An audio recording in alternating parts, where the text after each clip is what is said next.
Hello दोस्तों, स्वागत है आपका आपके अपने यूट्यूब चैनल कॉन्सेप्ट बाय अभी सर। मैं हूं अभिषेक तिवारी। आज सनातन धर्म के एक और गूढ़ रहस्य पे चर्चा करने के लिए आए हैं।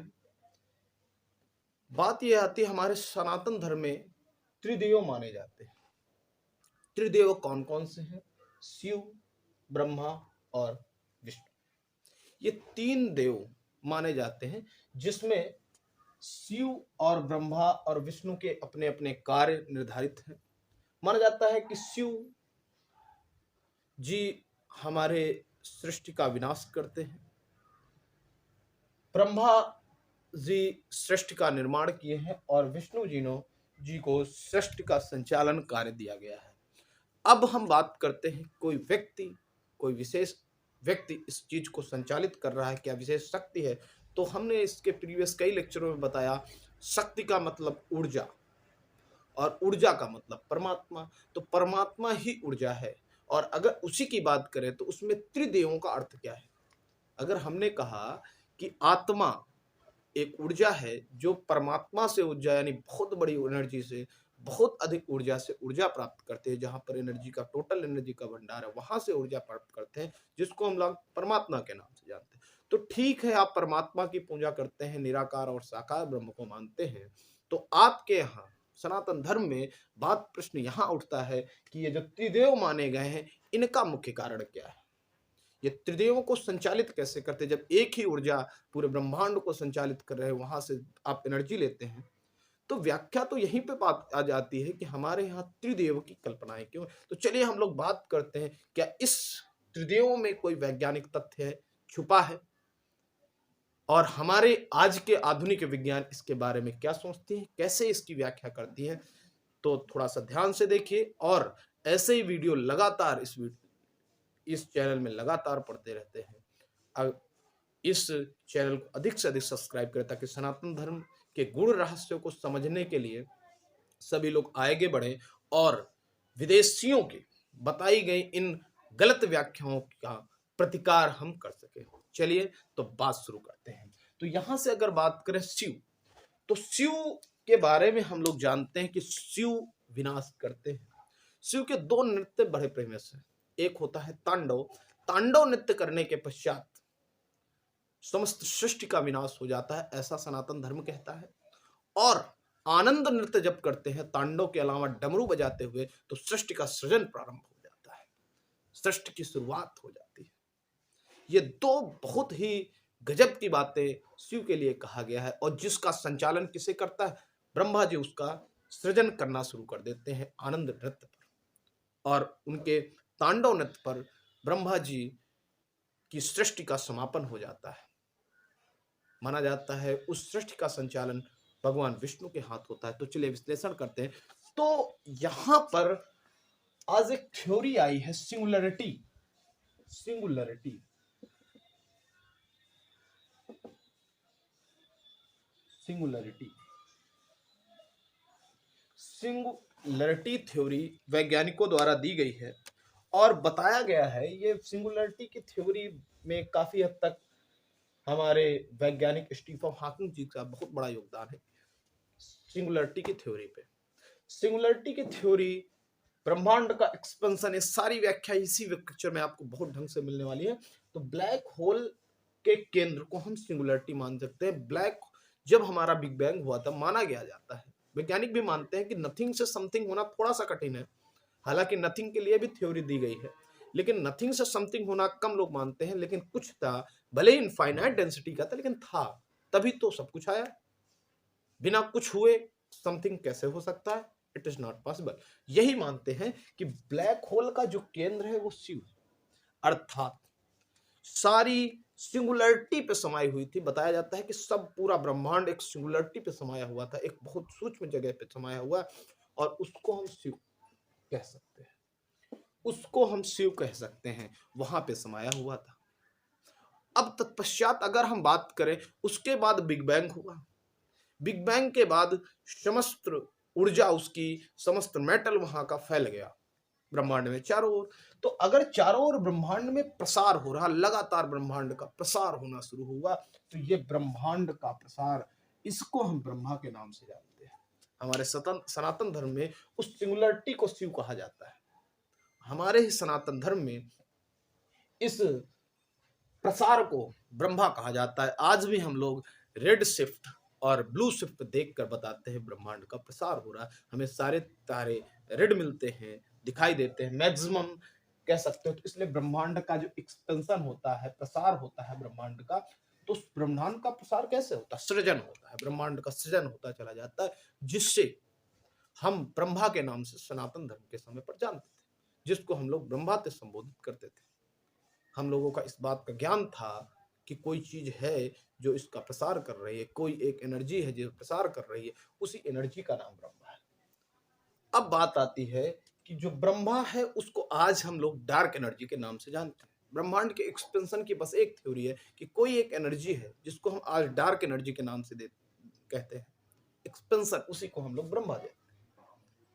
इसके बाद अगर हम बात करें विष्णु का सृजन करता, संचालन करता, बताया जाता है हमारे सनातन धर्म के कि भगवान विष्णु ब्रह्मांड के संचालन करता है। अगर भगवान विष्णु ब्रह्मांड के संचालन करता है तो संचालन का अर्थ होता है कि जब ब्रह्मांड का एक्सपेंशन हुआ ब्रह्मा द्वारा, तो ब्रह्मा ने एक्सपेंशन किया, फैला रहे हैं, लगातार इस ब्रह्मांड का एक्सपेंशन करा रहे हैं। आज हम लोग डार्क एनर्जी द्वारा जो कहते हैं लगातार एक्सपेंशन, लेकिन उसको स्टेबलिस्ट भी रहना पड़ता है। एक सूर्य के किनारे स्पेशलिस्ट है, यानी अर्थात सॉरी स्टेबलिस्ट है, स्थिर है, स्थित है, सौरमंडल स्थित है, आकाशगंगा स्थित है, और कई सारे अनंत तारे, करोड़ों तारे वहां पर स्थित है, स्टेबलिश है। तो इस तरीके से जो स्टेबलिश होना है, उनको स्थित होना है, उनको स्थित करने का काम किस प्रकार से स्थित थे, कौन स्थित थे, कैसे स्थित किया गया, वो उसको कहते हैं विष्णु जी ने किया। अर्थात वो वाली एनर्जी, ये तीनों एनर्जी है क्योंकि भगवान, वो एनर्जी जहां से ब्रह्मांड का शुरुआत हुई। और आज एक बहुत बड़ी चीज है, हमारे सनातन धर्म में कहा जाता है कि जब सृष्टि का विनाश होगा तो शिव तांडव करेंगे। शिव तांडव से इस सृष्टि का विनाश होता है। आज भी स्टीफन हॉकिंस जी ने इस बात की भविष्यवाणी की, तो समस्त ब्रह्मांड का एक्सपेंशन हो रहा है। एक समय ऐसा आएगा जब समस्त ब्रह्मांड सिंगुलरिटी में समा जाएगा, सिंगुलरिटी में समा जाएगा, अर्थात शिव द्वारा उसका अंत हो जाएगा। तो ये सारी की सारी एनर्जी है। विष्णु जी भी एक प्रकार के एनर्जी, वो एनर्जी जो स्टेबलिश किया है, वो ऊर्जा जिसने इन सभी पिंडों को एक जगह इकट्ठा किया, व्यवस्थित इकट्ठा किया है, घुमा रहा है, लगातार गतिमान किए है, वो एनर्जी को हम विष्णु कहते हैं। जिस एनर्जी से एक्सपेंशन हो रहा है, जिसको आज हम डार्क एनर्जी के नाम से जानते हैं, उसे हम ब्रह्मा कह सकते हैं। और जहां से ब्रह्मांड की शुरुआत हुई और अंत में ब्रह्मांड का विनाश वहीं पे सिंगुलरिटी पे जाकर समाप्त हो जाता है, उसे हम शिव कहते हैं। इसी तरीके से शिव के दो नृत्य फेमस है। एक आनंद नृत्य, डमरू बजा के करते हैं जब सृष्टि का सृजन होना शुरू हो जाता है, और जब आराम से उन्होंने गुस्से में या किसी कारणवश शिव तांडव करते हैं तो सिंगुलरिटी में संपूर्ण ब्रह्मांड समा जाता है। और भी एक बहुत मुख्य बिंदु माना जाता है कि इस सनातन धर्म में इन तीनों के बारे में जानकारी आज कहीं जानकारी नहीं ना है। ब्लैक होल की एक थ्योरी बनाई गई, इसके बारे में अच्छी जानकारी किसी को नहीं।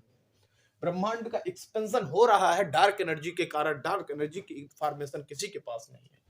ब्रह्मांड का संचालन हो रहा है, सब चीज स्टेबलिश्ड है। ग्रेविटेशन के कारण तो एक्सपेंशन क्यों हो रहा है, भी ग्रेविटेशन समझ आना चाहिए। चलिए कोई बात नहीं, उसकी भी एक व्याख्या अब केंद्र बल द्वारा दी गई है, लेकिन कैसे वो स्टेबलिश हुए हैं इसकी व्याख्या आज तक किसी वैज्ञानिक के पास नहीं।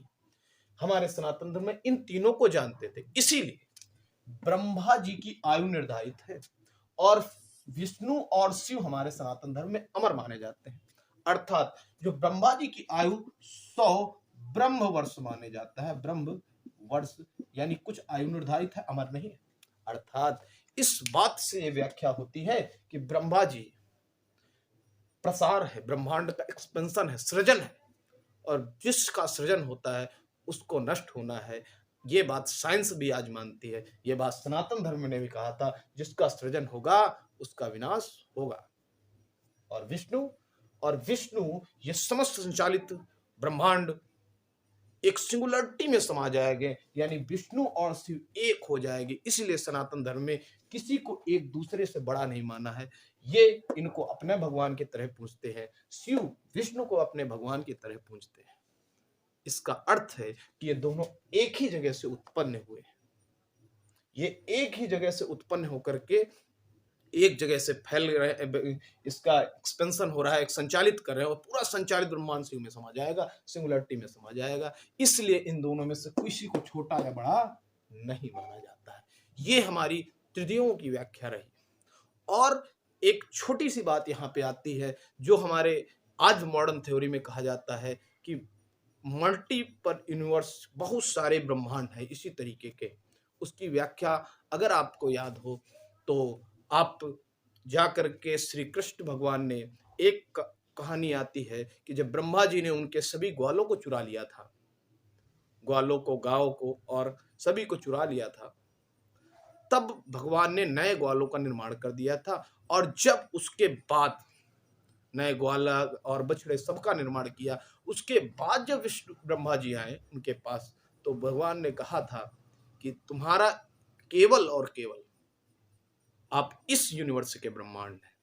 ऐसे बहुत सारे ब्रह्मा हैं, और माना जाता, उसमें लिखा हुआ है कि समस्त ब्रह्मा भगवान विष्णु की आराधना करने लगे। अर्थात सभी ब्रह्मांडों में सभी ब्रह्मा का अर्थात ये है कि जैसे एक यूनिवर्स है, इसके जो सृजन करता है उनको ब्रह्मा बोल दिया गया, ये यूनिवर्स का सृजन ये अलग ब्रह्मा, इस यूनिवर्स का सृजन। इसी तरह मल्टी यूनिवर्स की थ्योरी भी हमारे सनातन धर्म में मिलती है।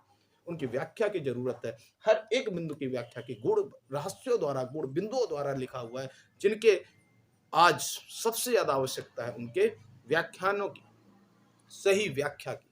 हम लोग विदेशी लिटरेचर को, विदेशी बातों को मानते हैं, जबकि हमारे यहाँ सब कुछ लिखा हुआ है, जिनके अध्ययन की, विश्लेषण की अनंत आवश्यकताएं हैं, बहुत अधिक आवश्यकता है। तो आज के बाद अन्य लेक्चरों में इसी तरह के लगातार लेक्चर आते रहेंगे। अगर आपको जानकारी पसंद हो तो जानकारी को लाइक करें, वीडियो को लाइक करें, चैनल को सब्सक्राइब करें और बेल आइकन दबाकर सपोर्ट करें, और अपने दोस्तों तक शेयर करें, ताकि उन्हें भी पता चले सनातन धर्म के गूढ़ रहस्य कौन कौन से है, कैसे हम समझ सकते हैं उस सनातन धर्म को, किस प्रकार से जान सकते हैं। आपका बहुत बहुत धन्यवाद।